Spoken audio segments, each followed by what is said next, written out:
최근 서울의 한 대학생이 스스로 극단적인 선택을 하는 일이 일어났습니다. 한 사이트에 자신이 성범죄를 저질렀다는 내용과 함께 자신의 신상 정보가 공개됐기 때문입니다. 이 학생은 억울함을 토로했지만 사이트 운영자는 이 학생이 성범죄를 저지른 것이 맞다며 신상 정보를 계속 공개하고 있습니다.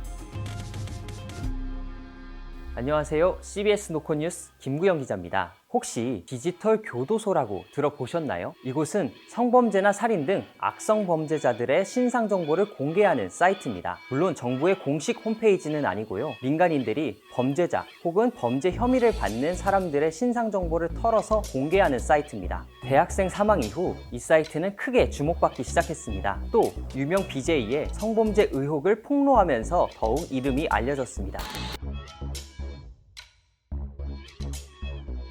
디지털 교도소, 대체 이곳은 어떤 곳일까요? 사실 이 사이트는 만들어진 지 얼마 되지 않았습니다. 우리 사회를 충격에 빠뜨렸던 N번방 사건, 그 사건 이후 운영자는 디지털 교도소를 만들어서 범죄자들의 신상 정보를 공개하기 시작했습니다. 현재까지 신상 정보가 공개된 인물은 100명에 가깝습니다. N번방 가담자와 웰컴 투 비디오 손정호 등을 비롯해 많은 범죄자들의 신상 정보가 공개되어 있습니다. 사진은 물론 이름, 나이, 키, 몸무게, SNS 주소, 심지어 휴대전화 번호까지 올라와 있는 경우도 있었습니다.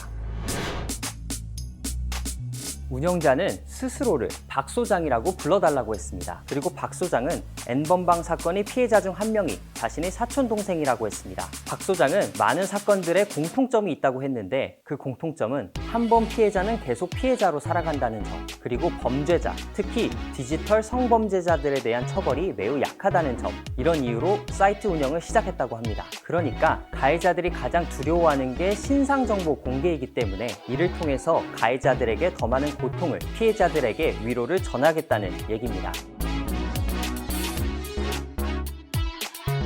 박 소장은 혼자서 사이트를 운영하는 게 아니라 2명의 조력자가 더 있다고 했습니다. 그리고 50여 명의 배심원들을 둬서 이들이 함께 신상 정보를 털고 그 공개 여부를 상의하고 결정한다고 설명했습니다. 현재까지 2차례 사실이 아닌 것으로 밝혀진 사건들도 있었습니다. 밀양 여중생 성폭행 가해자로 격투기 선수 출신 유튜버 김도윤 씨가 지목되기도 했었는데 이는 사실이 아닌 것으로 드러났습니다. 박 소장은 사과문과 함께 나중에 김 씨를 찾아뵙고 사과하고 재판도 받겠다고 했습니다. 그리고 또 카톨릭 의대 최정호 교수도 N번방 사건의 가담자로 지목이 됐었는데 사실이 아닌 것으로 드러났습니다. 박 소장은 사이트 운영을 멈추는 게 속죄의 길은 아니라고 생각한다면서 디지털 교도소의 운영을 계속 하겠다는 뜻을 밝혔습니다. 법리적 다툼의 여지는 있지만 일단 정보통신망법 명예훼손 혐의가 적용될 가능성이 큽니다. 신상정보 공개의 공익성이 충분히 입증된다면 무죄가 나올 수는 있는데요. 이미 2차례 M1 사람을 허위사실로 지목을 했었기 때문에 이런 부분에 대한 즉값도 피하기 어려워 보입니다. 박 소장도 언론 인터뷰에서 처벌을 각오하고 있다 이렇게 밝히기도 했었죠.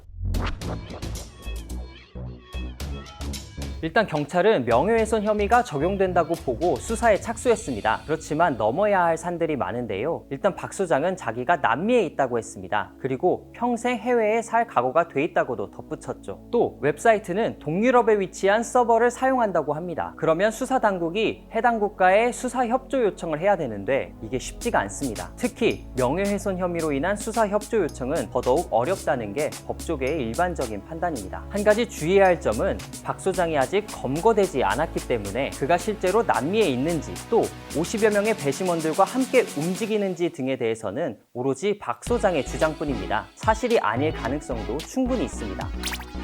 시청자 여러분, 이 사안을 어떻게 보시나요? 일부 언론과 댓글은 성범죄 자경단, 배트맨 등의 수식어를 사용하고 또 다른 쪽에서는 범죄는 범죄일 뿐 누가 이들에게 인민재판의 권리를 주었느냐라고 비판하기도 합니다. 한 가지 분명한 것은 그동안 성범죄 등에 관대했던 우리 사회의 어두운 그림자에서 제도권 밖의 폭주하는 무엇인가가 자라났다는 점입니다.